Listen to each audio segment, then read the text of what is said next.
जय गुरु जी संगत जी। Give blessing गुरु जी channel में आपका स्वागत है। इस चैनल पर आपको गुरु जी के नए व पुराने सत्संग सुनने को मिलेंगे। सत्संग सुनने के लिए चैनल को सब्सक्राइब करें, वीडियो को शेयर करें। जय गुरु जी। शुक्राना गुरु जी। जय गुरु जी। मेरे को गुरु जी के साथ जुड़े काफी साल हो गए हैं। हम लोग तकरीबन 2003 में गुरु जी के साथ जुड़े थे जी। 2003 में मैंने गुरु जी पास जाना शुरू किया था। मेरा छोटा भाई और मेरी मदर वो मुझसे पहले ही गुरु जी पास जाया करते थे। मैं नहीं जाता था। क्यों? मन में नहीं थी श्रद्धा, नहीं मानते थे। सब बोलते थे जाया कर गुरु जी पास, लेकिन नहीं, अंदर से दिल नहीं करता था। तो मेरा छोटा भाई एक दिन मुझे जबरदस्ती ले गया गुरु जी पास। चला, तेरे को मत्था टिका के लाता हूँ। मैं चला गया उसके साथ बाइक पे बैठ के। तो जब गुरुजी पास पहुंचे, एम्पायर स्टेट में उस टाइम गुरुजी होते थे। 2003 की बात है, सर्दियों के दिन थे। तो जैसे जैसे हम लोग अंदर गए, एम्पायर स्टेट में बाइक खड़ी करी, बाहर अंदर गए, तो मुझे बताता रहा कि वहाँ गुरुजी बैठे होते हैं, तो बोलना कुछ नहीं है, जैसे सब मत्था टेकेंगे तू भी मत्था टेकियो और मत्था टेक के हम बाहर आ जाएंगे। तो मैं अपने भाई के साथ साथ चला गया। वो छोटा मुझसे, वो आगे आगे था, मैं पीछे पीछे था। अंदर गए, गुरुजी अपने सिंहासन पे विराजमान थे। व्हाइट कलर का उन्होंने चोला डाला हुआ था। और जैसे हमने अंदर एंटर किया एम्पायर स्टेट में, तो 2 सीढ़ियां उतर के तो राइट साइड में घूमकर हॉल था। उस हॉल में पीछे गुरुजी बैठते होते थे पर्दे के आगे। तो मैरून कलर के पीछे पर्दे लगे हुए और व्हाइट चोला गुरुजी ने डाला हुआ। जब हमने जाके माथा टेका, पहले मेरे भाई ने माथा टेका दूर से ही, पास नहीं गए हम लोग, दूर से माथा टेका और बाहर आ गया। वैसे मैंने भी दूर से माथा टेका, सिर झुकाया और बाहर आ गया। कोई गुरुजी से बात नहीं हुई, हमने कुछ देखा नहीं। बस इतना मेरे को नजर आया कि गुरुजी व्हाइट चोले में बैठे हैं और पीछे से पूरा ऐसे प्रकाश निकल रहा है जैसे फिल्मों में दिखाते हैं, सेम। तो मैं आपको सच बताऊं, मुझे उस टाइम नहीं इतना विश्वास हुआ। ठीक है, हम लोगों ने लंगर किया और वापस आ गए। नेक्स्ट टाइम फिर नहीं मौका मिला, कुछ टाइम नहीं गए। काफी टाइम के बाद मेरे एक फ्रेंड थे, डॉक्टर दर्शन सिंह संधू, वो पंजाब से आए हुए थे, दिल्ली शिफ्ट हुए थे। तो वो एक दिन ऐसे अचानक से बैठे बोलने लगे कि हमारे जलंधर में गुरुजी होते थे, ऐसे ऐसे वो जलंधर में थे, उसके बाद वो पता नहीं कहाँ चले गए, हमें नहीं पता। मैंने उनके दर्शन करने हैं। तो अचानक से मैंने बोला, मैंने इनका मतलब थोड़ा हुलिया उनको बताया कि ऐसे ऐसे हैं। तो कहता हाँ हाँ बिल्कुल, आपने देखे हैं? मैं कहा हाँ, मैं साउथ दिल्ली में अपने भाई के साथ गया था, वहां वो बैठते हैं। कहता यार मुझे दर्शन करवा दें। मैं कहा चलो, मैंने जगह देखी हुई है। मैं डॉक्टर दर्शन सिंह के साथ स्कूटर पे बैठ के गुरुजी पास आ गया। उस दिन वीरवार का दिन था। तो जब हमने एम्पायर स्टेट में एंटर किया, सामने सेटी पड़ी होती थी एक, हॉल के पास ना, किचन के बाहर एक सेटी पड़ी होती थी।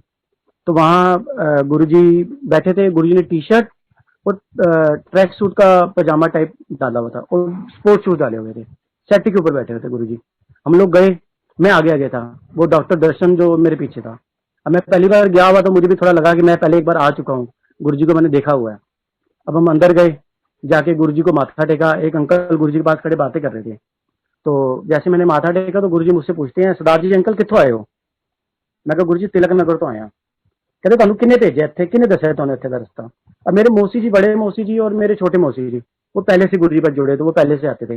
बड़े मौसी जी तो मेरे इनके गुरुजी के साथ 98 99 के टाइम जुड़ गए थे। तो मैंने उनका नाम लिया। मैं कहा मुझे जसबीर, मेरे मौसी जी हैं बड़े, जसबीर को मालवीय नगर में रहते हैं, उन्होंने भेजा है, उन्होंने आपका रेफरेंस दिया था। तो वो कहने लगे कौन जसबीर? मैं कहा जी उनका बेटा आपके यहाँ सेवा भी करता है, डॉक्टर गुरप्रीत। कहते हैं अच्छा अच्छा, वो दंदा का डॉक्टर? मैं कहा हाँ जी दंदा का डॉक्टर है। अच्छा, वो तो 32 दंदा का सत्यानाश करता है। फिर हंसने लगे गुरुजी। तो कहते की काम करते हो सरदार जी अंकल? तो मैंने कहा गुरुजी मेरा एसी का काम है, एसी फ्रिज का काम करता हूँ। तो कहते अच्छा ठीक है। मैं माथा टेकने लगा तो साथ में जो अंकल खड़े थे ना, उनको कहते गुरुजी कि कहता है एसी का काम करता, काम तो है नहीं, वेला है। तो मेरे को बड़ा फील सा हुआ, थोड़ा अजीब भी लगा कि गुरुजी ने मेरी इंसल्ट कर दी। लेकिन मन में हुआ कि गुरुजी को कैसे पता लगा कि मेरा काम नहीं है, मैं इस टाइम वेला हूँ, मैं फ्री हूँ, काम नहीं है मेरे पास। फिर भी चलो, महापुरुष उनको सब पता होता है। हमने माथा टेका, फिर वो डॉक्टर ने माथा टेका। जैसे डॉक्टर ने माथा टेका ना, तो गुरुजी तुरंत बोले कि पंजाब की संगत को तो मना किया यहाँ आने के लिए, तू कैसे आ गया? उसे कहते। तो वो कहता गुरुजी ਤੁਹਾਨੂੰ लभदा लभदा आ गया, तुझे तो सानू छाड़ा सी जलंधर, असं तो लभदे लभदे दिल्ली भी पहुंच गए। गुरुजी हंसने लगे। फिर मुझे कहते हैं सरदार जी का तुसी की नाम दसे, कित्थों आए हो? मैं तिलक नगर तो। ਤੁਹਾਡੇ ਉੱਥੇ इलेक्शन च कौन खड़ा होया, ਕਿਹੜੀ पार्टी का जोर है? मैं कहा गुरुजी भारतीय जनता पार्टी का। कहते साढ़े इत्थे तो कांग्रेस का जोर है। फिर सब लोग खड़े थे जो हंसने लगे, गुरुजी भी हंसने लगे। कहते हैं चलो बैठो, कोई नहीं, करते हैं थोड़ा कल्याण। हम भी बैठ गए। अब गुरुजी थोड़ी देर यहाँ वहाँ बातें करते रहे, संगत आती रही, माथा टेकती रही, बैठते रहे। फिर गुरुजी उठे सेटी से और अंदर चले गए कमरे में। थोड़ी देर के बाद तकरीबन 15-20 मिनट के बाद गुरुजी चोला डाल के और प्रॉपर आके अपने सिंहासन पे विराजमान हो गए। शब्द गुरबानी चल पड़ी, लंगर प्रसाद मिला, हमने लंगर प्रसाद लिया। चाय प्रसाद के बाद लंगर प्रसाद लिया, फिर हम लोग आज्ञा लेने गए। जब आज्ञा ली तो गुरुजी मुझे कहते हैं 7 वीरवार आई, तेरा काम बन जाएगा। मैं कहा 7 बचन गुरुजी। हम माथा टेक के आगे लेके चले गए। तो डॉक्टर दर्शन मेरे साथ जो मेरे साथ गया था अपने स्कूटर पे, बड़ा खुश, बहुत खुश। मुझे कहता है हम तो 7 वीरवार आई, देखी तेरा काम बनेगा। मैं कहा वो बिल्कुल आऊंगा। मुझे बताते रहे ये पंजाब में थे गुरुजी, बड़ी इनकी मानता थी, ये वो सब। मैं भी सुनता रहा। हम लोग घर आ गए, मैंने घर आके बताया। मेरी मिसेज कहती है कोई बात नहीं, हम हर वीरवार जाएंगे। अब नेक्स्ट वीरवार हमने आना था, बड़ी कठिनाइयों का सामना किया, बड़ी मुश्किल से हमने वो 7 वीरवार पूरे किए। पैसे नहीं थे जेब में, काम नहीं था। स्कूटर होता था मेरे पास, लेकिन स्कूटर में तेल डलवाने के लिए मेरे पास पैसे भी नहीं होते थे। ऐसे तैसे कर कर आके इधर से करके मैंने अगले वीरवार भी आया, गुरुजी माथा टेका, कुछ नहीं बोले गुरुजी। हमने माथा टेका, दर्शन किए, प्रसाद लिया, लंगर प्रसाद लिया और वापस चले गए। उससे नेक्स्ट वीरवार हमने आना था तो मेरे पास जेब में बिल्कुल पैसे नहीं थे। इतने भी नहीं थे कि मैं अपनी मतलब गाड़ी में पेट्रोल डलवा सकूं। फिर मैंने अपने भाई को बोला, मैंने कहा मेरे को अपनी बाइक दे दे, मेरे को गुरुजी पास जाना है। कहता ले जा, कोई बात नहीं। मैं ले गया। उसमें तेल थोड़ा था और हम लोगों ने दर्शन जैसे से करे और आ गए। तीसरे वीरवार मैंने भाई को बोला मेरे को बाइक दे दे, गुरुजी पास जाना है। तो मुझे कहता है भाई ये पेट्रोल से चलती है, पानी से नहीं चलती, इसमें पेट्रोल डलता है, पैसे हैं तेरे पास पेट्रोल डलवाने के लिए? मैं कहा नहीं है। अब मैं माथे पे हाथ रखे ना बाहर थड़ी पे बैठ गया अपने घर के बाहर। मेरा पड़ोसी आया, मेरा फ्रेंड, मुझे कहता है क्या हुआ, माथे पे हाथ रख के को बैठा है? मैं यार गुरुजी पास जाना है, मेरे पास पैसे नहीं है, जेब में गाड़ी भी नहीं है, स्कूटर में तेल डलवाने के लिए पैसे नहीं है। कहता ये मेरा स्कूटर खड़ा है, ये ले जा। मैं कहा यार मेरा काम तो है नहीं, सर्दियां हैं, सर्दियों में एसी का काम होता नहीं है, तो मैं अगले हफ्ते फिर जाना है। कहता जब भी जाना ले जियो, कोई दिक्कत नहीं है, जब जब जाना ले जा। फिर मैंने नेक्स्ट जो मेरे 4 वीरवार 3 वीरवार रहते थे वो मैंने उसके स्कूटर पे पूरे किए। उसके स्कूटर पे गया, फिर अरदास करी गुरुजी को कि गुरुजी अब तो मेरे को 5-6 वीरवार हो गए आते हुए, मेरा काम बना दो। छठा वीरवार था, छठे वीरवार बुधवार को मेरे को कॉल आया ऑफिस से, मेरे जहाँ मैं जॉब करता हूँ, कि ऐसे ऐसे वैकेंसी है वहाँ अप्लाई करो। मैंने अप्लाई किया, तो बुधवार को मेरे को वहाँ से कॉल आ गया कि इंटरव्यू के लिए आओ। अब वहाँ जो हमारी लाइन में सारे ऑटोमोबाइल इंजीनियर रिक्वायर होती है, वहाँ पर मैंने मैकेनिकल कर रखी है। फिर भी मुझे वो जॉब मिल गई, मैं सिलेक्ट हो गया। और 14 लड़के उन्होंने रिजेक्ट करे, अकेला मैं सिलेक्ट हुआ 15 लड़कों में से। मुझे वो जॉब मिल गई, कहते आप कल से ज्वाइन कर लो। वीरवार, अगले दिन वीरवार था, 6वां वीरवार, और उसी दिन मेरी ज्वाइनिंग थी। जब मैं ऑफिस गया ज्वाइन करने के लिए पहले दिन, सबसे पहले जाते ही मेरे बॉस ने मेरे को पर्ची दी। कहता ये पर्ची रखो। मैं कहा सर पर्ची की चीज की है? कहते पेट्रोल की पर्ची है। मैंने कहा पेट्रोल की पर्ची? कहते हाँ, ये आज से ना आप अपने पेट्रोल जो है ना स्कूटर का हमारे यहाँ से डलवाओगे, पर्ची ले जाओ पेट्रोल पंप पे दो और आपको टैंकी फुल कर देंगे। अब रोज हमारे से पर्ची ले लो, टैंकी फुल करवा लिया करो। उस टाइम मेरी आंखों में आंसू आ गए ये सोच के कि मैं जो लोगों से स्कूटर मांग मांग के गुरुजी पास जा रहा हूँ, मेरे पास पेट्रोल डलवाने के पैसे नहीं है। आज मेरी स्कूटर उन्होंने पूरी टैंकी भर दी, और वो इतने साल तक उन्होंने मेरे को पेट्रोल दिया ऑफिस ने कि मैं अपने पूरे मोहल्ले में पेट्रोल बांटता था। मेरे पड़ोसी मुझसे पेट्रोल मांग के ले जाते थे, यार थोड़ा तेल देते, एक बोतल निकाल के, तेरे को तो ऑफिस से मिल जाता है। मैं कहा ले जाओ यार, जिसको चाहिए कोई दिक्कत नहीं। सब लोग लेते रहे। तो मेरे को उस टाइम हुआ, देखो गुरुजी ने कितना नजदीक होकर सुनी। छठा वीरवार मैं गुरुजी पास गया, माथा टेका, आशीर्वाद लिया। जब लंगर लेके आगे लेने गए तो गुरुजी मुझे कहते लग गई नौकरी? मैं कहा हाँ जी गुरुजी, हूँ आंदा रही। मैं कहा अच्छा गुरुजी। 7वां वीरवार भी इसी तरह से हमने पूरा किया। गुरुजी पास जाते रहे। काफी ऐसे सत्संग गुरुजी के साथ हुए। दिवाली वाले दिन एक दिन हम गुरुजी पास गए, तो उस दिन, हाँ दिवाली का ही दिन था, मैं और मेरी मिसेज गए। हम लोगों को होता था कि जल्दी से जल्दी गुरुजी पास जाएं, वो गुरुजी का वो रूप देखें जो सेटी पर बैठे होते थे, जीन और पैंट शर्ट डाल के, टी शर्ट डाल के, स्पोर्ट्स शूज डाल के गुरुजी बड़ा सुंदर सेटी पे विराजमान होते थे। हम जाते थे, उस टाइम गुरुजी बातें भी करते थे सबके साथ, सबको बुलाते थे, पूछते थे, हाल चाल पूछते थे। अब दिवाली का दिन हम लोग जल्दी जल्दी गुरुजी पास पहुंचे। 6 बजे के करीब, 6 बजे मंदिर खुलता था। जैसे मंदिर खुला हमने एंटर किया, गुरुजी का माथा टेका। गुरुजी बैठे थे सामने, माथा टेका गुरुजी को। तो माथा टेके किचन के बाहर हम लोग दीवार के साथ लग के बैठ गए। गुरुजी के तरफ देख रहे, गुरुजी ने मेरे को इशारा किया कि उठो और ऊपर चले जाओ। मैं आंख बंद कर लेता रहा, गुरुजी की तरफ देखा नहीं था, आंख बंद कर लेता रहा। जैसे गुरुजी मेरी तरफ देखे मैं आंख बंद कर लूं। गुरुजी ने मेरे को 2 बार इशारा किया, मैं दोनों बार आंख बंद करके बैठ गया। तीसरी बार गुरुजी ने जोर से डांटा मुझे, सरदार जी अंकल तुम्हें सुनाई नहीं देता, मैंने 2 बार बोला है ऊपर जाने के लिए, आंखें बंद करके बैठ जाते हो। हम दोनों मियां बीवी उठे और तुरंत भागे ऊपर चले गए। ऊपर गए तो ऊपर और भी संगत बैठी थी पहले से। हम लोग जैसे ऊपर गए सब अंकल हंसने लगे, कहते पड़ गई डांट। हम चुप कर गए, कहते हम भी डांट खा के ऊपर आए हैं। कहते आज गुरुजी नीचे नहीं बैठने दे रहे, दिवाली का दिन था। गुरुजी ने पूरा हॉल खाली करवा दिया, किसी को नहीं नीचे में बैठने दिया। सारी संगत ऊपर वाले हॉल में ट्रांसफर कर दी। सब ऊपर एक दूसरे के साथ चिपक कर बैठे हुए थे, जगह बिल्कुल कम। तो हम लोग भी वैसे ही बैठ गए। फिर गुरुजी थोड़ी देर ऐसे बैठे रहे अकेले नीचे, फिर वो अंदर कमरे में गए, कपड़े डाल के अपने चोला डाल के आ गए और सिंहासन में बैठ गए। फिर जब आगे लेने गए ना, मैंने सुना हुआ था किसी से कि गुरुजी जब प्रसाद देते हैं ना किसी को, तो वो तो उंगलियों से प्रसाद उठा के देते हैं, लेकिन आपके पास जब वो प्रसाद आता वो इतना हो जाता था कि हम लोगों से मतलब हमारे हाथ में पूरा नहीं आता था। मेरे साथ उसमें वही वही कृष्णा हुआ। हम लोग जब आगे लेने आए, गुरुजी एक थाल में ना पेड़े लेकर बैठे थे, बहुत सारे पेड़े बांट रहे थे। उन्होंने उंगलियों से पेड़े उठाए और मेरे हाथ में रख दिए। और आप बिलीव करिए, जब मैं पेड़े लेकर बाहर आ रहा था तो मेरे इतने ज्यादा पेड़े मेरे हाथ में हो गए कि मुझसे नीचे गिर रहे थे लिटरली। तो एक अंकल ने मेरी शर्ट निकाली पैंट से बाहर, कहते अंकल एक मिनट देखो आपका प्रसाद गिर जाएगा। उन्होंने मेरी शर्ट निकाली, बोला इसमें डाल लो, झोली में डाल लो। और जब मैं झोली भर के बाहर आया तो मेरी मिसेज पहले ही चुन्नी पूरी भर के बाहर खड़ी हुई थी, कही देखो गुरु ने कितना सारा प्रसाद दिया। मैं कहा मुझे तो उन्होंने हाथ से उठाकर 2-4 पेड़े दिए थे, मेरे हाथ में आके इतने सारे पेड़े कैसे हो गए मुझे खुद नहीं पता। वो सारी संगत ऐसे ही जो प्रसाद लेके आ रहे वो झोली भर भर के ला रहे। अब गुरु जी देते, बरकत इतनी थी गुरु जी के हाथ में। हम लोग वो प्रसाद लेके घर आए, हमने अपने पड़ोसियों को भी खिलाया, बच्चों को भी खिलाया, सबको खिलाया। इसी तरह से गुरु जी से जुड़े जुड़े काफी साल 2003 से जुड़े आज तक गुरु जी की कृपा से गुरु जी बात जा रहे हैं, उनका आशीर्वाद ले रहे हैं। और काफी सारे ऐसे सत्संग हैं जो हमारे साथ हुए। मेरे को जब गुरु जी पास हम गए थे, मुझे प्रॉब्लम थी एक बहुत ज्यादा मैं एक प्रॉब्लम फेस कर रहा था। मुझे पाइल्स की प्रॉब्लम थी, पाइल्स से बढ़कर वो आगे फीचर्स हो चुके थे। डॉक्टर ने बोला कि इसका ऑपरेशन होगा और कोई इसका इलाज ही नहीं है। तो मैं बहुत परेशान था उस चीज से, मेरे से बाइक नहीं चलती थी, बैठा नहीं जाता था, बहुत परेशान था। मैंने सोचा हुआ था, मैं कहा ठीक है कुछ दिन देखता हूँ और नहीं तो फिर ऑपरेशन करवा लूंगा। तो अब डॉक्टर ने मुझे स्ट्रिक्टली मना किया था, मिर्च मसाले बिल्कुल भी नहीं खाने, तली चीजें बिल्कुल भी नहीं खानी, आपके लिए जहर है, मिर्च खाओगे आपके लिए जहर है।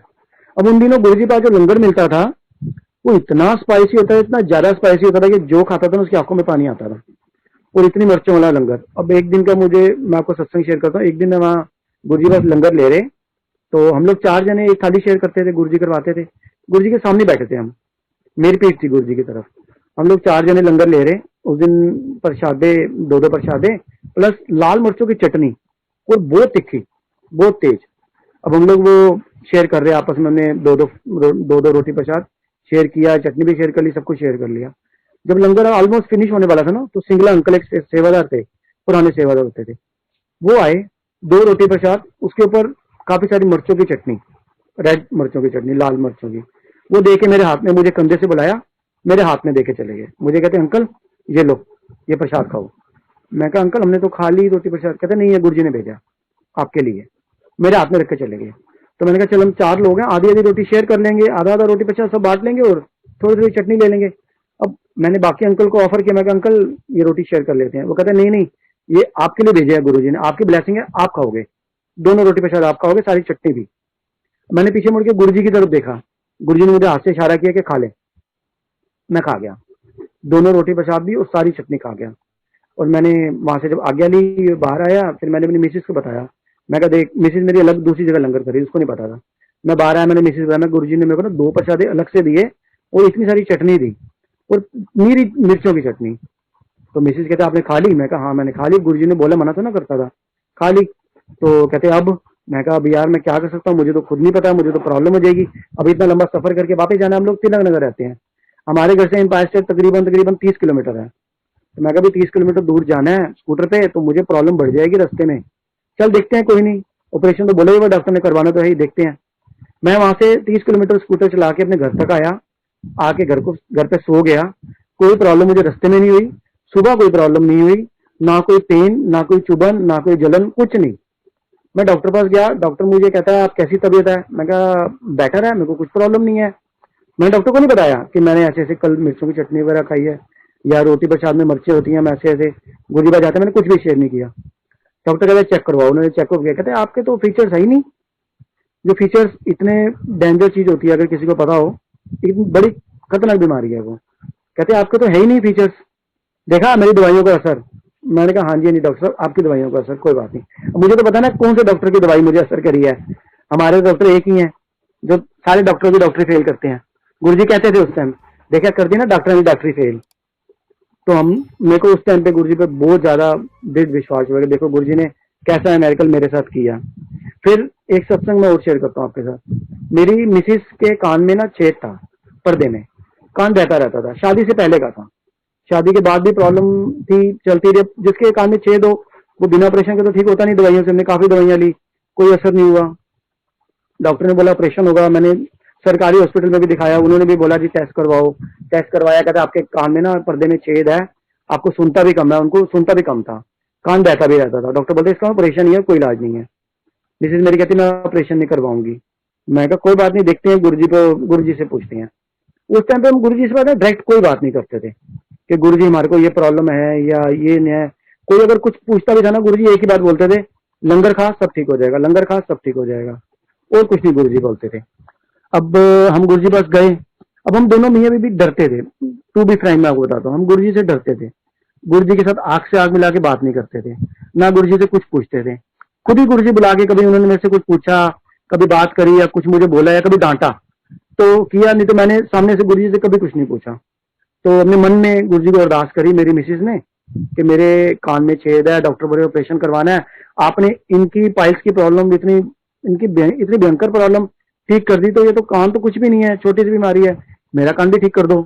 उस टाइम ही गुरुजी ने इसको जवाब दिया, कान में आके बोले, जैसे इसको सुनाई दिया संगत में बैठे हुए, कि सरसों का तेल पाया कर तेरा कान ठीक हो जाएगा। 4 दिन सरसों का तेल पा सिर्फ। अब ये मुझे रास्ते में बोलती है कि गुरुजी ने मुझे जवाब दिया है। मैं क्या बोले, कहते हैं कि कान नीचे ना सरसों का तेल पा तेरा कान ठीक हो जाएगा, 4 दिन पाना है। मैं कहा डाल फिर, कहते हाँ घर जाके पाऊंगी। मैं कहा बिल्कुल पाई, कहते हाँ हाँ घर पाऊंगी जाके। अब हम घर आए, 4 दिन में सरसों का तेल डाला, 2-2 बूंदे या 4-4 बूंदे, कान में कोई दवाई नहीं डाली, ना कोई दवाई ली, ना कोई टेस्ट करवाया। अब वो दिन 2004-2005 की बात है और आज 2021 आ गया, कान बिल्कुल ठीक, ना वो बहता है, प्रॉपर सुनाई देता है, ना कभी कान में दर्द हुआ, ना कान में कभी कोई प्रॉब्लम हुई, बिल्कुल भी कोई प्रॉब्लम नहीं हुई, बिल्कुल ठीक कर दिया गुरुजी ने। अब एक सत्संग मैं आपको शेयर करता हूँ। 2002 का मेरे बेटे का बर्थ है, 2002 नवंबर का। 2003 में हम गुरुजी पास जुड़े। तकरीबन 1 साल का था जब हम गुरुजी पास जाते थे, छोटा था, इसको साथ ही लेके जाते थे। बहुत शरारती था, शरारत करता था, वहां जाके सबको तंग करता था, छोटा सा था। फिर जाते रहे, 1 साल का और बड़ा हुआ तो रिड़ना शुरू हुआ, रीढ़ रीढ़ के गुरुजी पास चला जाता था। हम लोग आंखें बंद करके बैठते थे तो ये रिड़ता हुआ गुरुजी पास चला जाता था, गुरुजी की जुराबे खींच देता था। तो गुरुजी गुस्सा करते थे, मैं इसको पकड़ता था, फिर ये चला जाता था, शरारतें करता था। गुरुजी ने मुझे बुलाकर बोला अनुला लेके आया कर, बड़ा शरारती है। मैं कहा ठीक है गुरुजी, छोटा है जबरदस्ती आ जाता है। कहता नहीं नहीं अनुला लेके आया कर। मैं कहा ठीक है गुरुजी। फिर हम 2-3 हफ्ते 4 हफ्ते गए, इसको नहीं लेके गए। तो गुरुजी ने मुझे बुलाए, एक दिन बुलाया मुझे, कहते मुंडा नहीं आंदा तेरा नाल। मैं कहा गुरुजी तुसी मना किया सी, ले आया कर यार, ले आया कर उन्होंने भी। मैं कहा ठीक है गुरुजी, अगली बार ले आवांगा। तब से मैं जब भी गुरुजी पास जाता था ये हमेशा मेरे साथ जाता था, चाहे हम स्कूटर पे जाएं, चाहे बारिश हो, चाहे हम बाइक पे जाएं, लटक जाता था। नहीं मैं टैंकी में बैठ के चला जाऊंगा लेकिन जाऊंगा जरूर गुरुजी पास। ये तब से गुरुजी के साथ जुड़ा, तब से गुरुजी पास आता है, जबरदस्ती आता है, नहीं मैं जाऊंगा ही जाऊंगा। गुरुजी ने कहा था ना मेरे को लेके ही, मैं फिर जाऊंगा ही जाऊंगा। अभी वो 12th में है लेकिन अभी भी वो गुरुजी के साथ इतना जुड़ा हुआ है, इतना ब्लेस्ड है गुरुजी से। उसको बुखार हुआ था, एंट्रिक फीवर, बहुत ज्यादा बुखार हो गया था। डॉक्टर ने बोला इसको हॉस्पिटल में एडमिट करवा दो, ये है वो है। कुछ डॉक्टर ने तो मना ही कर दिया, नहीं जी इसके तो हड्डियों में बुखार चला गया है, ये बचेगा नहीं, ये है वो है। बड़ा डराया डॉक्टरों ने। मेरी मिसेस रोई गुरुजी पास जाके कि गुरुजी मेरा एक लौता बेटा बुखार चढ़ गया, ये है वो है, बीमार है, मुझे नहीं पता, मेरे को मेरा बेटा ठीक करके दो। अब ये हम गुरुजी पास बैठे हुए हैं तो ये आंख बंद करके बैठी है, तो गुरुजी आते हैं व्हाइट चोले में, उन्होंने गोद में एक बच्चा लिया हुआ छोटा सा और मेरी मिसेस की ना झोली में डाल के चले गए। कहते हैं अल्लाह आंटी तेरे मुंडे नु ठीक करती, संभाल लो उन्होंने। झोली में डाल के चले गए। इसकी आंख खुली, मुझे कहती हाँ जी दिल पे तो बिल्कुल ठीक हो जाएगा। मैं कैसे, कहता गुरुजी ने ठीक कर दिया, गुरुजी ने मेरी झोली में ना डाल दिया, मुझे कह दिया संभाल ले अपने बेटे को। मैं कहा देख गुरुजी की महिमा हो जाएगी, अब बिल्कुल ठीक हो जाएगा।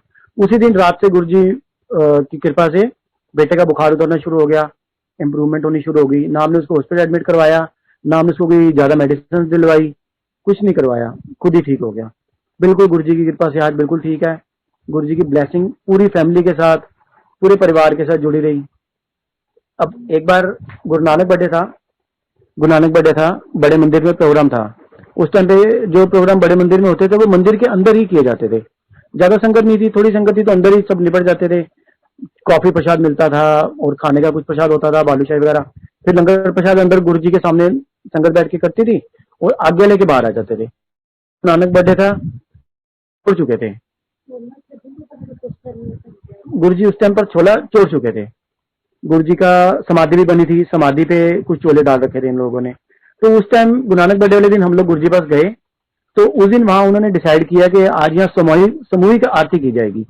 सामूहिक आरती के लिए उन्होंने कुछ दीवे डिस्ट्रीब्यूट किए थे। दिए बड़े बड़े दिए थे, उसके अंदर छोटे छोटे मोम के दिए पड़े थे। तो उन्होंने कहा था कि सारी संगत ये दिए लेके अंदर जाएगी और अपने अपने स्थान पर बैठकर आरती करेगी, अपने अपने दिए जलाकर, और सब मिलकर आरती करेंगे गुरु जी की।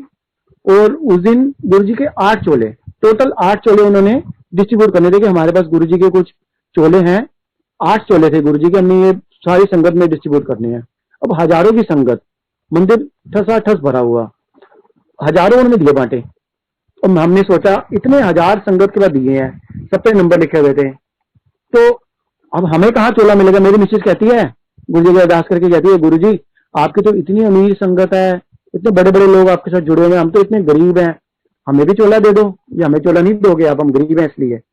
मैंने इसके बोला कान में धीरे से, मैं कहा नहीं ऐसी बात नहीं है, गुरु जी की नजर में अमीर गरीब कोई नहीं है। देखो अगर गुरु जी की मर्जी है तो हमें भी चोला मिलेगा। अब जब हम अंदर गए थे ना तो हमको दिए मिले, सब बड़ों को एक ही दिया दे रहे थे। मेरा बेटा कहता अंकल मुझे भी दो। सेवादार अंकल कहते नहीं बेटा बच्चों को नहीं मिलेंगे, जिद करने लगा। नहीं अंकल मेरे को तो चाहिए चाहिए। कहते अच्छा ये ले, तू भी ले ले। कहता नहीं ये नहीं, मेरा फेवरेट कलर ऑरेंज है, मेरे को ऑरेंज कलर का दिया दो। वो ऑरेंज दिया पड़ा था। अंकल कहते ले यार तो ऑरेंज दीवाल है, ये ऑरेंज दीवाल लेके अंदर आ गया। जब हम लोगों ने आरती की तो इसके हाथ में ऑरेंज दिया था, मेरे बेटे के हाथ में, उस पर नंबर लिखा हुआ था। तो आरती के बाद फिर उन लोगों ने ना पर्चियां डाली, सब नंबर की पर्चियां थी, काफी हजार पर्चियां थी बड़े बॉक्स में। छोटे छोटे बच्चे बुलाए कि पर्ची उठाने के लिए, पहला नंबर, दूसरा नंबर, तीसरा नंबर, 7वां नंबर में हमारा वो नंबर निकला है जो दिया मेरे बेटे ने लिया था ऑरेंज कलर का। उस पर जो नंबर लिखा था वो नंबर हमारा निकल आया।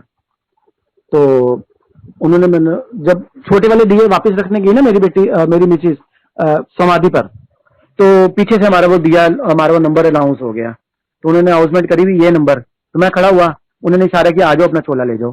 फिर मैं आगे जब चोला लेने गया तो मुझे समाधि का चोला दिया उन्होंने, और चोला भी ऑरेंज कलर का, समाधि वाला चोला वो भी ऑरेंज कलर का। जब मैं लेकर आया, मेरी मिसेज आई वापस तो मेरी मम्मी बैठे थे। मेरी मिसेज कहती है किधर गए ने? मम्मी कहते साडा नंबर निकला है चोले का, तो चोला मिलेगा, चोला लेने गया है। जब मैं वापस आया तो मेरा बेटा कहता देखा मेरे दिए में आपका नंबर निकला ना, और चोला भी ऑरेंज कलर का मिला। मैंने कहा था ना मेरा फेवरेट कलर ऑरेंज है, हमें ऑरेंज कलर का चोला मिला। और एक दिन पहले मेरी मिसेज को रात को ड्रीम में आके गुरुजी कहते हैं, मेरी मिसेज उठी तो गुरुजी घर में हमारे खड़े हैं और ऑरेंज कपड़े डाल के खड़े हैं। मेरी मिसेज को कहते हैं ले आ गया मैं तेरे घर, खुश है? तो कहनी मेरे घर नहीं आते, मेरे घर नहीं आते, आ गया मैं तेरे घर, मैं तेरे घर ही जाऊंगा तेरे नाल, वो भी ऑरेंज कपड़े में। और जब चोला मिला अगले दिन वो भी ऑरेंज कलर का। मेरी मिसेज रो पड़ी वहां पर कि देखो गुरुजी ने मैं अपना सपना बिल्कुल सच कर दिया, हमारे घर आ गए, वो भी ऑरेंज चोले में, और चोला भी ऑरेंज कलर का भी है मेरे पास। हम उसी की पूजा करते हैं, दिया जलाते हैं, उसी को गुरुजी की तरह पूछते हैं। हमारा घर भी गुरुजी ने ब्लेस किया, हमारे फर्श के ऊपर ओम, बिल्कुल क्लियर ओम काफी बड़ा बन गया दिवाली वाले दिन। मेरे बेटे ने, वो भी मेरे बेटे ने देखा, सारी ब्लेसिंग मेरे बेटे के ऊपर ही है गुरुजी की। मेरे बेटे ने देखा कि पापा पापा जल्दी आओ देखो ये क्या हो रहा है पत्थर पे। हमने देखा ब्लैक कलर का ना, जैसे चीटियां चलती है ना ब्लैक कलर की, इस टाइप की चीटियां टाइप कुछ चल रहा। अरे देखो देखो चीटियां जैसे बाहर आ रही है, पत्थर में से कुछ निकल रहा है। देखते देखते वो इतना बड़ा ओम बन गया हमारे आंखों के सामने। हम चारों जनों ने देखा, मैंने, मेरी मिसेज, मेरे बेटे, मेरी बेटी, हम चारों ने देखा ओम बन गया। अभी भी हमारे फर्श के ऊपर है, लोग आते हैं दर्शन करते हैं, हम सत्संग करते हैं। पिछले संडे में हमने सत्संग किया, संगत आई, बहुत अच्छा लगा, उन्होंने भी दर्शन किए, उन्होंने बताया। तो इसी तरह के छोटे छोटे काफी सारे सत्संग हैं। मेरी मिसेज की भतीजी, मेरे साले की बेटी दिल्ली में थी, हमारे पास ही थी, वो लोग नहीं मानते थे गुरु जी को, अमृत छका हुआ, सारे सिख परिवार से हैं तो नहीं मानते थे। उनकी, मेरे साले की बेटी, उसको कोई प्रॉब्लम थी, उसको दर्द होता था पेट में, बहुत तेज दर्द होता था, बहुत ज्यादा, इतना लिटरली दर्द होता था कि वो बेहोश हो जाती थी दर्द के मारे। डायग्नोज नहीं हो पा रहा था, काफी डायग्नोज किया हम लोगों ने, काफी टेस्ट वगैरह करवाए, लेकिन कहीं कोई रिजल्ट नहीं निकला। डॉक्टर यही बोलते थे पता नहीं लग रहा क्या बीमारी है, पता नहीं लग रहा क्या बीमारी है। हम लोग भी परेशान हो गए। फिर मैंने उसको, अपने साले को फोन किया, मैं कहा वीरे इसको तुम वापस बुला लो, ये इसका ना नहीं ठीक नहीं है लड़की। कहते कोई बात नहीं, वापस बुला लेते हैं। वापस लुधियाना चली गई। ठीक नहीं थी, हम लोगों ने वापस भेज दिया। उसको दर्द रहता था, बेहोश हो जाती थी, तड़पती थी मछली की तरह दर्द के मारे। तो ऐसी एक दिन गुरुजी ने किसी और आंटी के ड्रीम में आके उनको बोला कि रानी आंटी को आप संगत में से काफी लोग जानते होंगे। रानी गुलाटी मेरे मौसी जी हैं, मेरे मौसा जी हैं गुलाटी अंकल, बिट्टू सुखदेव सिंह गुलाटी। वो हमारे से पहले गुरुजी से जुड़े हुए हैं। तो उनको उनके किसी संगत की ड्रीम में आके गुरुजी ने बोला कि रानी आंटी ਨੂੰ कहो कि उन्होंने ਜਿਹੜੇ रिश्तेदार लुधियाने रहते ना, उन्होंने ਜਿਹੜੀ कुड़ी बीमार है उसका ऐसे ऐसे उपाय करें वो ठीक हो जाएगी। तो मेरे को दीदी का फोन आया, मेरी मौसी जी का फोन आया कि रजी तुम्हारे लुधियाना में जो रिश्तेदार है कोई बीमार है क्या? मैं कहा नहीं दीदी कोई बीमार नहीं है। कहते नहीं कोई ना कोई बीमार है। मैं कहा आपको किसने बोला है? कहते मेरे को किसी आंटी का फोन आया है कि रानी आंटी के जो रिश्तेदार लुधियाना रहते हैं ना, उनकी लड़की बीमार है, उनको बोलो मंदिर आए, लोटा ब्लेस करवा के ले जाए, उसका जल पिए 40 दिन, वो ठीक हो जाएगी। मैंने फिर दीदी को बोला, मैं कहा हाँ दीदी गिफ्टी बीमार है, वीरे की लड़की है ना बड़ी वाली, वो बीमार है। कहते क्या हुआ उसको? मैं कहा पता नहीं उसको क्या हुआ, उसको दर्द होता है और इतना ज्यादा लिटरली दर्द होता है कि मतलब वो बेहोश हो जाती है। कहते प्रॉब्लम क्या है, पथरी पुथरी तो नहीं है? मैं कहा पता नहीं दीदी पथरी वगैरह कुछ भी नहीं आया, सारे टेस्ट करवा लिए, डायग्नोज नहीं हो पा रहा। कहते कोई बात नहीं, उसको दिल्ली बुलाओ, उसको बोले मंदिर मत्था टेके और लोटा ब्लेस करवाए अपना मंदिर से और उसका जल पिए, वो ठीक हो जाएगी। फिर मैंने मैसेज पास किया वहां लुधियाना अपने साले को, मैं कहा वीरे ऐसे ऐसे भेजो गुरुजी बस।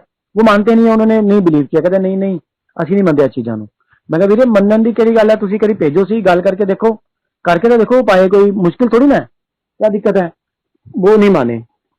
अब कुछ टाइम के बाद मेरी मिसेज गई लुधियाना, उनकी जो छोटी बेटी है ना वो थोड़ा थोड़ा मानती थी, उसको एक दो बार ड्रीम में दर्शन दिए गुरुजी ने।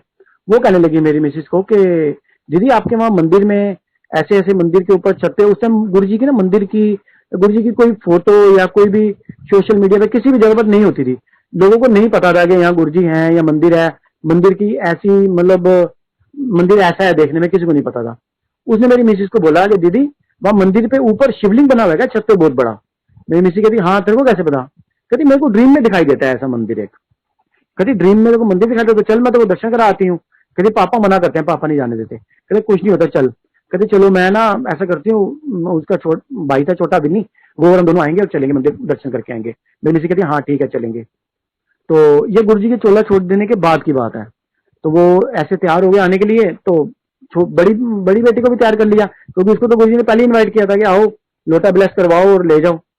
तो छोटी बहन कहती है कि मैं लोटा ब्लेस करवा लेती हूँ, इसकी जगह उसकी तबीयत भी ठीक नहीं है, डॉक्टर ने मना किया सफर करने के लिए।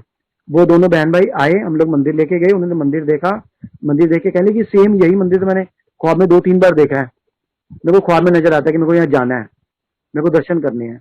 अब उसको हम लेके गए, दोनों बहन भाई हमारे साथ गए, वहां पे उन लोगों ने लंगर भी शेयर किया, अमृत छका हुआ था, दोनों ने कृपान डाली हुई है, जूठा नहीं खाते एक दूसरे का, फिर भी उन्होंने लंगर शेयर किया, आपस में उन्होंने लंगर शेयर किया।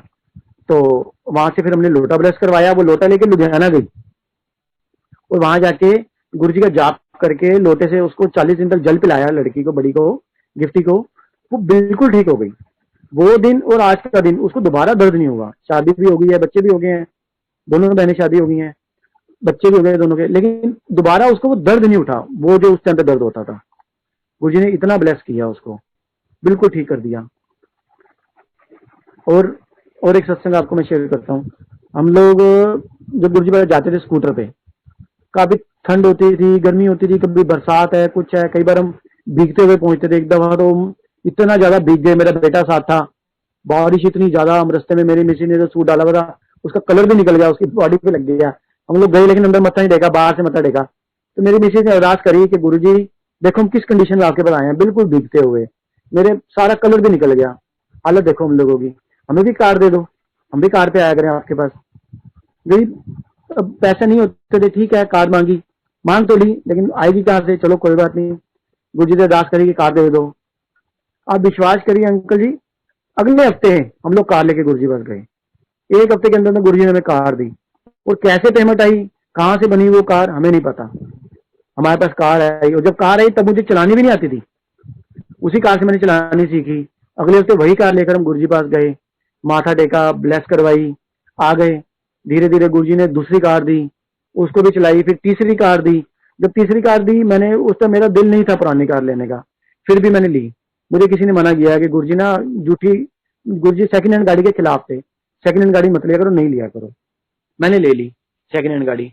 हम लोग गुरुजी पास आए, उस टाइम गुरुजी ने चोला छोड़ दिया था, पहला महासमाधि दिवस था, डुगरी सारी बसें जा रही थी। उस टाइम ये था कि सारे अपनी अपनी गाड़ी लेके मंदिर आएंगे, मंदिर में अपनी गाड़ियां खड़ी करके बस में बैठ के डुगरी जाएंगे, रात को वापस आके अपनी अपनी गाड़ी उठाओ और अपने अपने घर जाओ। हम लोग गाड़ी लेकर गुरुजी पास आए, सुबह सुबह काफी अर्ली मॉर्निंग 4 बजे के करीब। हम लोगों ने गाड़ी वहां पार्क करी, वैगनर होती थी ब्लू कलर की, मैंने वहां गाड़ी पार्क करी, हम लोग बस में बैठे और गुरुजी पास डुगरी चले गए। महासमाधि दिवस मनाया, वापसी आ गए, और रात को जब 3 बजे तकरीबन 2 बजे के करीब हम लोग पहुंचे मंदिर, तो मैंने अपनी गाड़ी उठाई और हम लोग सब लोग, हमारे परिवार, मेरी मम्मी भी साथ थे, मम्मी थी ना उस टाइम, मम्मी भी साथ थे, तो हम लोग अपना घर वापस आने लगे।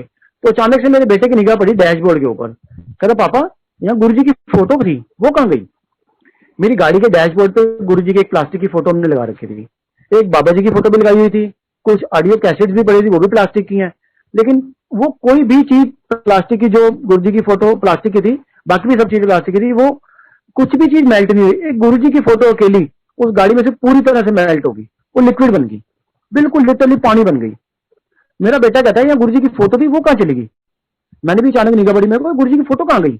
हमने यहाँ वहां नीचे देखा कि गिर ना गई हो। फिर मेरी मिसेज ने डैशबोर्ड पर हाथ लगाया, कहती पानी पानी क्या कर रहा है, लिक्विड सा, मेल्टेड, बिल्कुल प्लास्टिक लिक्विड।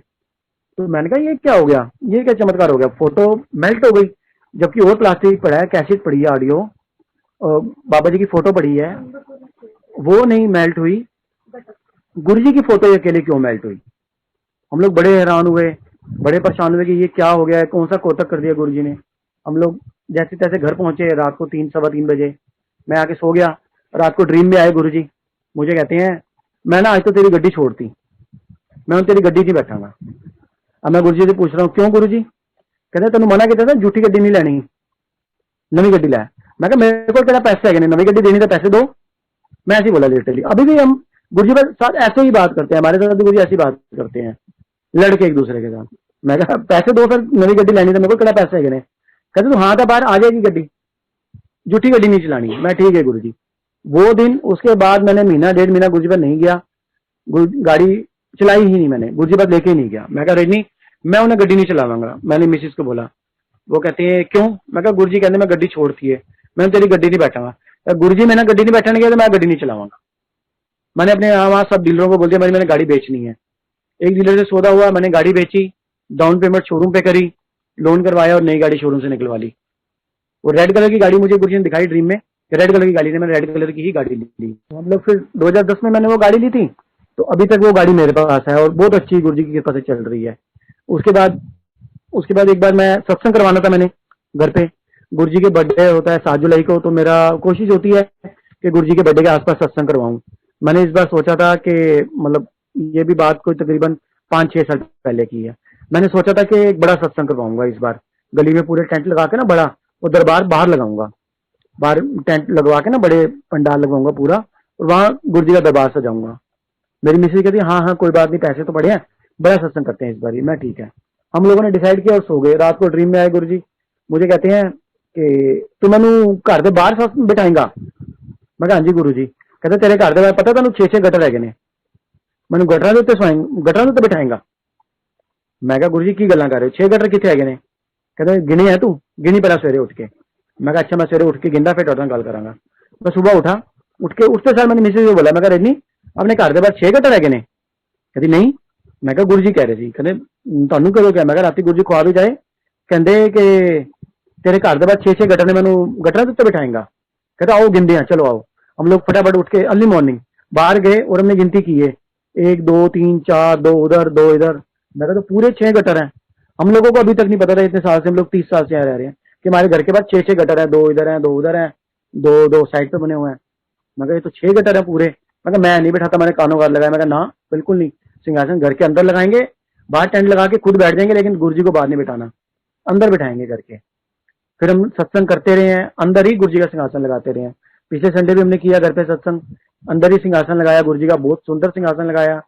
गुरुजी की संगत की कृपा से, गुरुजी की संगत के सेवादार आए, बहुत अच्छी सेवा की, बहुत अच्छा सत्संग किया उन्होंने, बहुत मजा आया। और काफी सारे सत्संग, छोटे मोटे बड़े। अब मेरे मौसी जी छोटे जो हैं, दीदी बोलते हैं हम उनको, तो हम लोग मेरे मौसी जी गुरुजी पास जब पहली बार गए थे, छोटे मौसी जी, तो गुरुजी ने जब माथा टेका तो गुरुजी ने उनको बोला कि आंटी अगली बार आओ ना सुखदेव ਨੂੰ ਨਾਲ लेके आई। अब गुरुजी को कैसे पता कि उनके हस्बैंड का नाम सुखदेव है। उस टाइम उनको कमर में प्रॉब्लम थी, कमर में दर्द रहता था उनको। तो अब दीदी ने बाहर आके, बड़े मौसी जी थे हमारे, उनको पूछा दीदी गुरुजी ਨੂੰ किवें पता लग्या कि उन्होंने नाम सुखदेव है? तुसी दस्या? कहते नहीं मैं नहीं दस्या, गुरुजी ਨੂੰ सब पता होता है। तो अगली बार बिट्टू ਨੂੰ ਨਾਲ लेके आई। फिर वो अगली बार हमारे गुलाटी अंकल को साथ लेके आए, माथा टेका, गुरुजी का आशीर्वाद लिया।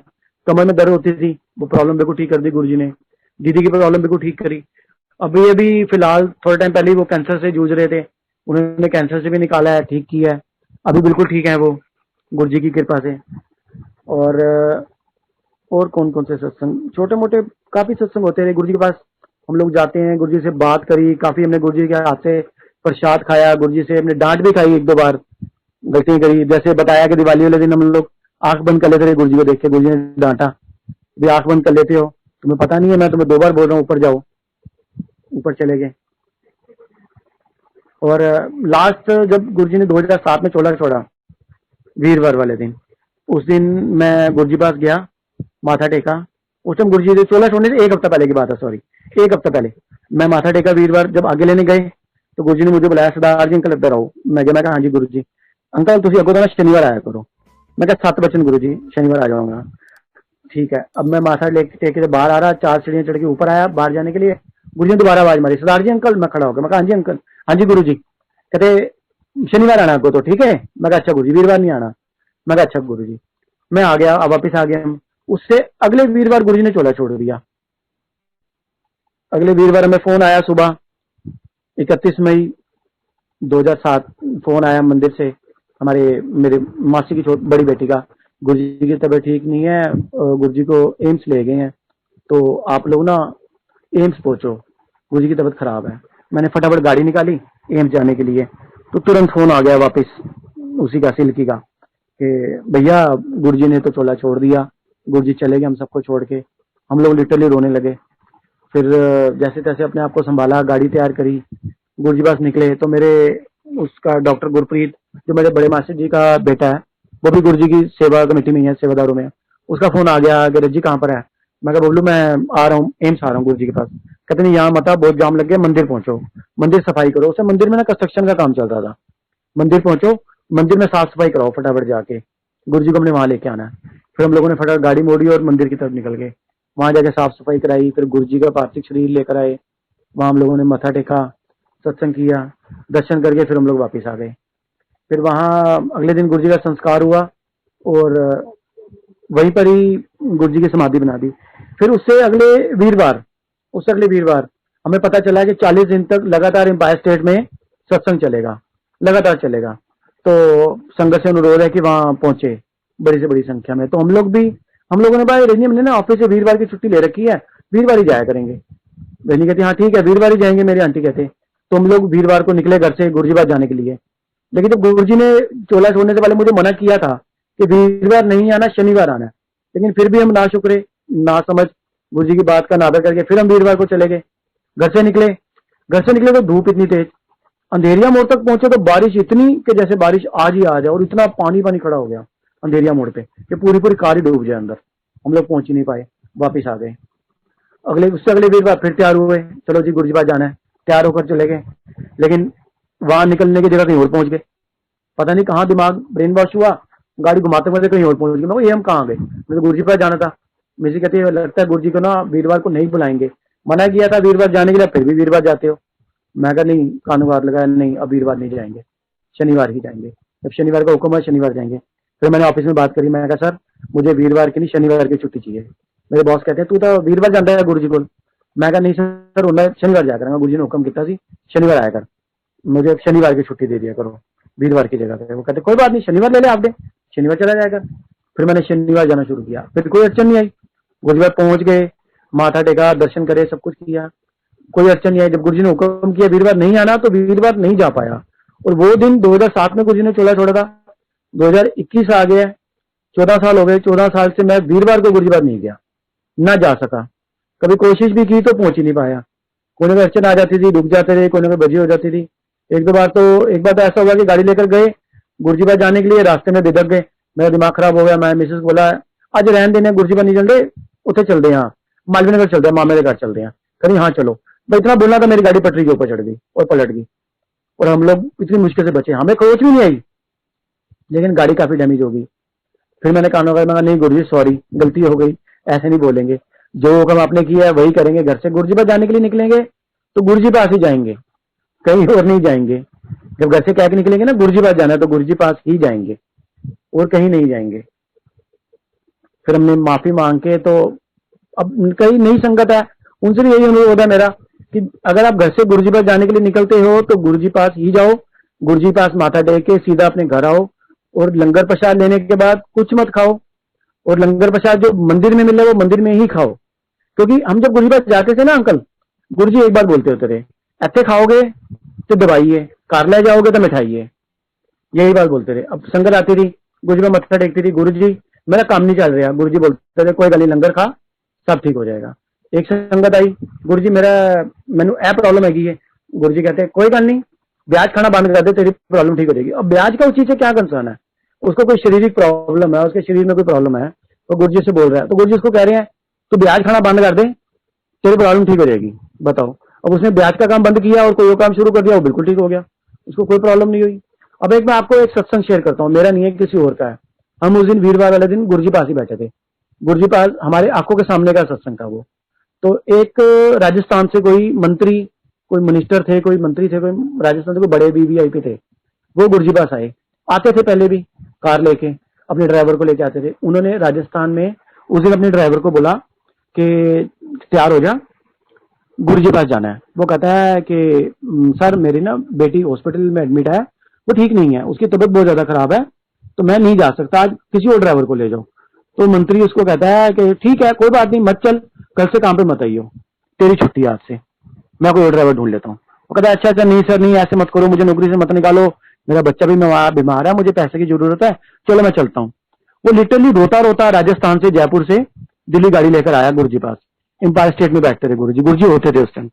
तो वो आया, मंत्री अंदर आ गया, ड्राइवर बाहर बैठा था गाड़ी में। अब उस टाइम गाड़ियां बाहर लगती थी, एम्पायर स्टेट में थोड़ा वॉकिंग डिस्टेंस पे गाड़ियां खड़ी होती थी।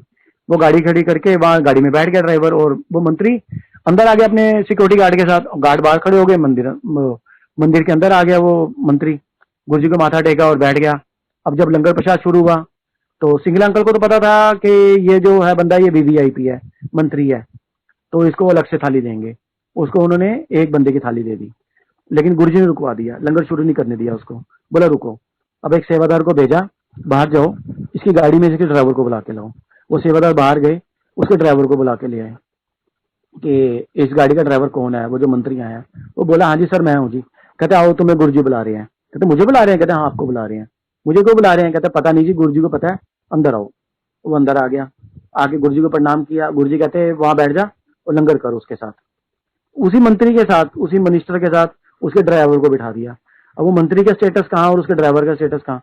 वो मंत्री गुरुजी की शक्ल देख रहा कि गुरुजी मेरे ड्राइवर को मेरे साथ लंगर खिलाने के बिठा दिया एक ही थाली में। तो गुरुजी इशारा करते हैं चलो लंगर शुरू करो दोनों।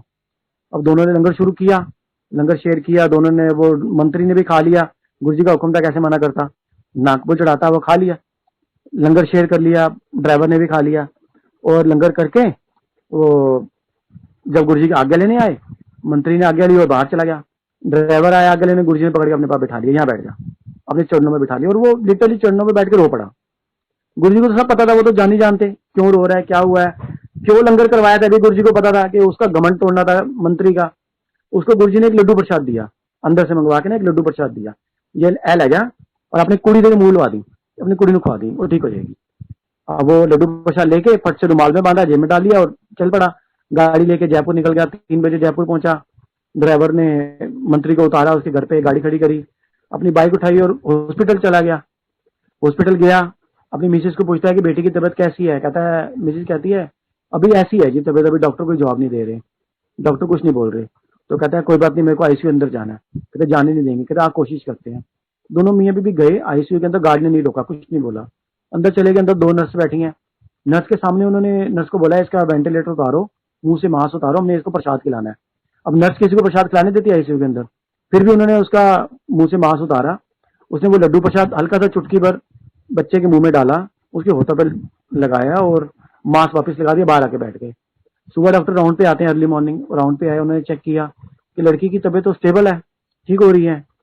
आप विश्वास करिए संगत जी, 8 बजे तक वो लड़की आईसीयू से बाहर आ गई, उन्होंने उसको आईसीयू से बाहर निकाल दिया, लड़की बिल्कुल ठीक हो गई, बाद में शिफ्ट कर दिया। 2 दिन के बाद लड़की को हॉस्पिटल से छुट्टी भी मिल गई, लड़की बिल्कुल ठीक हो गई। अब वो मंदिर दोबारा आया, मंदिर गुरुजी पास ड्राइवर स्पेशली आया शुक्राना करने गुरुजी का, और जैसे अंदर घुसा तो गुरुजी कहते क्यों, कहते ना डॉक्टर ने डॉक्टरी फेल, कुड़ी ठीक है ना तेरी? उन कहते हाँ जी गुरुजी मेरी कुड़ी बिल्कुल ठीक है, थोड़ी कृपा नाल माथा टेका, रो पड़ा, गुरुजी का शुक्राना किया। तो गुरुजी ने कहा कोई गल नहीं, आंदा रही, कहकर गुरुजी ने उसको वापस भेजा। वो बड़ा बड़ा उसने शुक्राना किया। फिर बाद में उसने अपना सत्संग गुरुजी के पास शेयर भी किया पब्लिक के अंदर, कि मेरे साथ ऐसे ऐसे गुरुजी ने किया था। हाँ, उस टाइम गुरुजी लिटरली संगत में से किसी को उठा के ना सत्संग शेयर करने के लिए बोलते रहे, आप सत्संग शेयर करो, आप सत्संग शेयर करो। फिर और एक बार वो सत्संग बताता हूँ आपको, एक छोटा सा सत्संग है। हमने गाड़ी ली थी जब वैगन आर, वो जो गुरुजी ने छोड़ी थी मेरे के फोटो मेल्ट हो गई थी ना, गुरुजी ने छोड़ दी गाड़ी, क्या था वो वाली गाड़ी, जब मैंने ली थी तो मैं एक मिठाई का डब्बा लेके गया गुरुजी के पास। तो अब मैं मिठाई का डब्बा लेके गाड़ी ले गया हूँ, गाड़ी बाहर पार्क करी, मिठाई का डब्बा निकाला, अंदर आ गया गेट से। अब अंदर गुरुजी को पता था कि मैं बाहर गाड़ी लेकर आया हूँ और एक मिठाई का डब्बा लेकर अंदर आ रहा हूँ, तो मुझे नहीं पता था कि यहाँ मिठाई या कोई भी चीज लाना मना है, मुझे नहीं पता था, अभी नए नए जुड़े थे। तो मैं वो मिठाई का डब्बा लेके अंदर आ रहा था, तो अंदर से गुरुजी ने एक सेवादार को बाहर रवाना किया कि बाहर जाओ, सरदार जी अंकल आ रहे हैं, गाड़ी का डब्बा लेके आ रहे हैं, उन्होंने गाड़ी लिया है, उनको मना करो डब्बा लेकर अंदर ना आए, वापस गाड़ी में रख के आए, किसी को नहीं देना वो डब्बा, मिठाई नहीं देनी किसी को। तो मैं जब थोड़ा सा अंदर आया तो वो एक सेवादार भागता हुआ आ रहा सामने से, सरदार जी अंकल, सरदार जी अंकल। मैं रुक गया, मैं कहा हाँ जी अंकल, तुसी गड्डी लेती है? मैं कहा हाँ जी अंकल। कहते तुसी डब्बा अंदर गुरुजी वास्ते ले जा रहे हो? मैं कहा हाँ जी अंकल। कहते नहीं लेके जाना, वापस रख के आओ गड्डी। मैं कहा क्यों? कहते गुरुजी ने भेजा मैंने अंदरों तुहानू कहने वास्ते, तुसी डब्बा अंदर ना लेके जाओ, वापस रख के आओ। मैं गुरुजी मैं अंकल मैं स्पेशल गुरुजी वास्ते लेके आया। कहते हैं अंकल अंदर मना है, कोई भी मिठाई कोई प्रसाद नहीं चलेगा, और गुरुजी ने खुद मैंने भेजा है तुहानू मना करने लई कि तुसी डब्बा वापस गड्डी रख के आओ। मैं कहा अच्छा बाहर गार्ड ही वंड देना। कहते नहीं गार्ड नू भी नहीं देना, किसी ने नहीं देना, गुरुजी ने मना किया, तुसी गड्डी रख के आओ, अपने घर लेके जाना वापस। मैं ले गया, जाके गाड़ी में रख दिया, आया गुरुजी पर माथा टेका, कुछ नहीं बोले गुरुजी। कई बार तो गुरुजी हमें माथा भी नहीं टेकने देते थे, दूर से इशारा करते थे बाहर जाओ, हाथ से इशारा करते थे बाहर निकलने का। एक बार तो काफी टाइम पहले की बात है, गुरुजी ने सामने बैठे थे हम लोग माथा टेकने के ना आगे लेने, मेरी मिसेज मुझसे आगे थी, तो उन्होंने दूर से इशारा कर दिया मिसेज को कि बाहर चल, माथा नहीं टेकना, इशारा कर दिया। ये रो पड़ी और रोती बाहर आ गई। बाहर ना पायलट आंटी खड़े थे, पुरानी संगत में होते थे पायलट आंटी, वो खड़े थे। वो मेरी मिसेज को कहते हैं क्यों रो रहे हो? कहते गुरुजी ने मुझे मत्था नहीं टेकने दिया। कहते गुरुजी की बात का बुरा मत मानो, गुरुजी ने आपको नहीं बोला कि बाहर चलो, गुरुजी ने आपके अंदर की बुराइयों को, आपके अंदर की जो नेगेटिविटी है उनको बोला कि बाहर जाओ। आपके अंदर जो बुराइयां हैं, जो गलत चीज है, गुरुजी उनको बोलते हैं कि बाहर जाओ, पीछे जाओ, आपको नहीं बोलते। हमको संगत को लगता है कि हमारी बेइज्जती कर दी, हमें डांट दिया, हमें बोल दिया, लेकिन नहीं, गुरुजी हमारी बुराइयों को बोलते हैं कि आप बाहर जाओ, आपने अंदर नहीं आना। फिर हमको समझ आया कि ठीक है, गुरुजी जो हमें बोलते हैं वो हमारी भलाई के लिए बोलते हैं। हम तो ये चीज मानते हैं अंकल के गुरुजी साथ जुड़े हैं ना, अगर हमारे को कांटा भी चुभ जाता है, हमारे को एक्सीडेंट हो जाता है, चोट भी लग जाती है ना, हम उसमें भी गुरुजी का शुक्र करते हैं, शुक्र है गुरुजी कि आपने हमारे को इतने में बचा लिया, क्या पता हमारा ज्यादा लिखा हुआ था, थोड़े में आपने बचा लिया। अभी भी आज की डेट में भी गुरुजी से हम कोई भी चीज मांगे, कोई भी चीज बात करें, गुरुजी हमारे को तुरंत उसका जवाब देते हैं, उसका हल देते हैं। गुरुजी नाराज भी बहुत जल्दी हो जाते हैं हमारे से, फिर हमें उसका बता भी देते हैं मैं किस बात पे नाराज हूँ, क्या हुआ है, क्या वजह है, तुमने ये चीज नहीं करी। अब हमने गुरुजी का चोला रखा हुआ मंदिर के अंदर, हम हर हफ्ते सफाई करते हैं, गुरुजी का चोला चेंज करते हैं, रुमाला लाते हैं, रुमाला डाल के दूसरा चोला डाल के साफ करके डालते हैं। एक हफ्ता ना करें तो गुरुजी नाराज हो जाते हैं, ख्वाब में आके हमें बताएंगे तुमने इस बार सफाई नहीं करी, चोला चेंज नहीं किया। फिर हम लोग माफी मांगे, चोला चेंज करते हैं। लिटरली गुरुजी हर एक चीज का जवाब हैंड टू हैंड देते हैं, कुछ भी मांग लो। हम गुरुजी से आज भी कुछ भी बात करते हैं, मैं बाइक चलाता हूँ, जाता हूँ ना, घर से निकलता हूँ तो गुरुजी के साथ गुरुजी का जाप करता जाता हूँ, गुरुजी से बात करता जाता हूँ, गुरुजी ये हो गया, गुरुजी वैसे हो गया, ऐसे हो गया, फिर जवाब मिलता है तुरंत। तो ऐसे मत किया करना, ये काम मत किया कर, जब तेरे को ये चीज से प्रॉब्लम होती है तो फिर तुरंत जवाब मिलता है, अच्छा हाँ ये काम करने से मेरे को इस चीज में प्रॉब्लम होगी, नहीं करना, मना कर देते हैं। अब पीछे एक हमारे पड़ोस में एक आंटी है, नए आए हैं, वो भी गुरु जी को मानते हैं। वो हमारी गाड़ी खड़ी है, वहाँ गुरु जी लिखा हुआ है, वो मोहल्ले में ढूंढते रहे गाड़ी किसकी है, गुरु जी की संगत का कौन है यहाँ रहता है। लोहड़ी लोहड़ी वाले दिन वो हमको मिल गए, ये आपकी गाड़ी है? मैं हाँ जी हमारी गाड़ी है जी। जय गुरु जी, जय गुरु जी, हमें गुरु जी पर ले चलो। मैं कहा आंटी देखो हम खुद काफी टाइम से नहीं गए, कोविड का टाइम है, मंदिर बंद है, तो लंगर प्रसाद मिलता नहीं है, पैक करके दे देते हैं, तो कुछ मतलब अपने आप को सेटिस्फेक्शन सा नहीं होता, जाके हम घर ही सत्संग कर लेते हैं। कहते हमें भी बुला लिया करो। मैं आ जाया करो घर पे, सत्संग शेयर करो करो हमारे साथ। आ जाते हैं, फिर वो हमारे पीछे पड़े रहे, मंदिर ले जाओ मंदिर ले जाओ। मैंने पीछे बोली दिया, मैं कहा आंटी मेरे को पैसे नहीं है, गड्डी तेल लगता है 500 रुपए का। कहते मैं पैसे दे दूंगी तेल पाउंड में से। मैंने कहा ठीक है तुम पैसे दे दो, फिर मैं चलता, मैं पास बनवा लेना। मैंने बिट्टू अंकल को बोल के पास अरेंज करवाए। तो अब मैं घर से निकला हूँ, बातें करते जा रहा हूँ गुरु जी के साथ। गुरु जी आज ਤੁਹਾਡੇ मंदिर आना है, का साल हो गया ਤੁਹਾਡੇ ਕੋਲ आए, ਤੁਹਾਡੇ मंदिर आ रहे हैं ਤੁਹਾਡੇ आशीर्वाद नाल। तो मुझे गुरु जी कहते हैं तेल तो तू लोगों को लेके आ रहे हैं, मेरे मंदिर आ रहे हैं, तेल क्यों उन्होंने ले रहे हैं? मैं कहा मेरे को केड़ा पैसे है, तुम दे दो पैसे। नहीं लेंदा उन्होंने को। कहते देख लिया मैं तेन पैसे दे दूंगा पक्का, फिर उन्होंने पैसे ना ली। मैं कहा हाँ बिल्कुल नहीं लाऊंगा पैसे, तुम दे दो मैंने पैसे, तेल तो मैं नहीं लाऊंगा। उसी टाइम मेरे को अपने, मेरा इंश्योरेंस का काम भी है, गाड़ी का इंश्योरेंस करता हूँ ना, उसी टाइम फोन आ गया, ये अंकल एक गाड़ी की इंश्योरेंस कर दो। मैं ठीक है जी कर देता हूँ। दूसरा फोन आ गया, गाड़ी की इंश्योरेंस कर दो, कर देता हूँ। करते करते गुरु जी ने मेरे को तुरंत उसी टाइम खड़े पैर 800 रुपए दे दिए 5 मिनट के अंदर अंदर। ऑनलाइन इंश्योरेंस होती है, ऑनलाइन पेमेंट होती है, ऑनलाइन ही पैसे आ जाते हैं। 5 मिनट में 800 रुपए गुरु जी ने मेरे को दे दिए।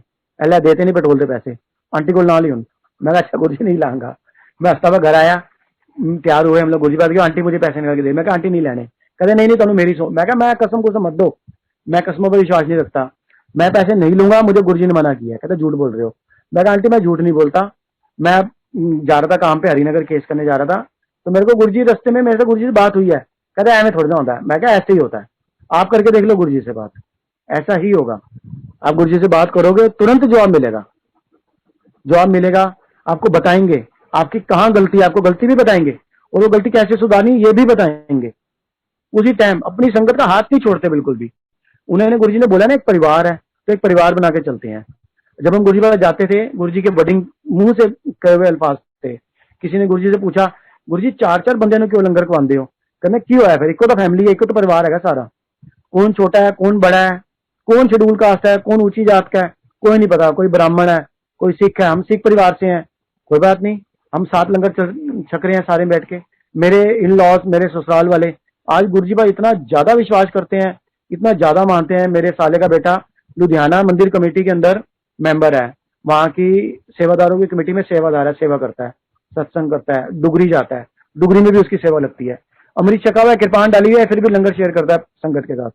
जब एक परिवार ही बन गया तो ये काहे का बहम रह गया। जब परिवार बना दिया, अब गुरु जी पास संगत आती थी, अमृत छका हुआ है, किसी ने व्रत रखा हुआ है। अब एक आंटी ने व्रत रखा हुआ था, नवरात्रों के दिन थे, गुरु जी लंगर दिया, वो लंगर की थाली को माथा टेकर उठ गई। गुरु जी ने बुलाया था आंटी कि लंगर क्यों नहीं खा रही? गुरु जी मेरा व्रत है। कहना कोई व्रत नहीं होता, व्रत रखना भुखे रहना सब कुछ होता है, कोई नहीं व्रत वुत होते, चलो लंगर खाओ। वर्तना की होता भुखे रहने नाल, तू अदे भुखे रहना सब कुछ हो जाता है। गुरु जी ने सबके व्रत बंद करवा दिए। मेरी मिसेज करवा चौथ रखती थी, जब गुरु जी की बात वो सुनी, गुरु जी के मुंह से ये बात सुनी कि नहीं व्रत नहीं रखने चाहिए, इसने करवा चौथ रखना छोड़ दिया। उसके बाद से मैंने भी बोला, मैं कहा नहीं हमने करवा चौथ नहीं रखना, बंद कर दिया व्रत रखने। व्रत रखने में क्या होता है, अब एक परिवार बना दिया, गुरु जी ने जोड़ दिया पूरे परिवार को एक साथ लंगर करना है। एक साथ लंगर कराने का मकसद ही गुरु जी का ये था कि एक परिवार बन के रहें। और आज भी दिल करता है सारी संगत एक परिवार बन के रहे, सेवादारों के अनुसार चले। जो गुरु जी ने रूल्स एंड रेगुलेशन बनाए थे मंदिर में माथा टेकने के, लंगर खाने के, उसको प्रॉपर फॉलो किया जाए। जो गुरु जी ने नियम कानून बनाए थे उसकी पूरी तरह से मतलब मान करें। हम गुरु जी की बात अगर हम उसका मान करेंगे ना, तो ये मान के चले कि हम गुरु जी का मान कर रहे हैं। गुरु जी का अगर हम उनकी बात नहीं मानते, किसी सेवादार की नहीं सुनते, तो ये समझ के बोले कि हम गुरु जी का अपमान कर रहे हैं, गुरु जी के बात का अनादर कर रहे हैं। तो हमको सबको जो है एक परिवार की तरह, गुरु जी के बनाए हुए एक परिवार की तरह जुड़कर रहना है, एक साथ रहना है। तो इतने ही मेरे सत्संग थे जो मुझे फिलहाल याद आए, जो मैंने शेयर कर लिया आप लोगों के साथ। मुझे बहुत अच्छा लगा, 1 घंटा कब बीत गया पता भी नहीं चला।